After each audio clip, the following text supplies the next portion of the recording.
Les vaccins Pfizer sont stockés depuis lundi dans le frigo de cette habitation solidaire. Avant de procéder aux injections, la médecin dilue la solution dans du sérum physiologique. Dans un flacon, donc, il y a 6 doses et on devra prendre 0,3 ml par dose et préparer ainsi les seringues pour les vaccins. Charlie est l'un des premiers à se faire vacciner, en pleine conscience de l'importance du geste qu'il pose.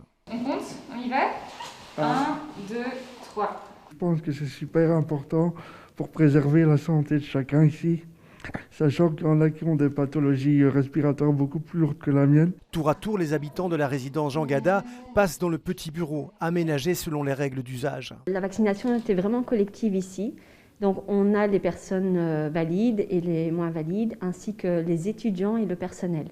Donc, et autres bénévoles, bien sûr. Pour beaucoup, la vaccination signifie revoir ses proches très prochainement. C'est le cas d'Estelle, qui regrette l'isolement imposé par le confinement. J'ai hâte de reprendre une vie normale, inviter des copains, serrer des gens dans mes bras. Après l'injection, les résidents se reposent dans cette salle de surveillance.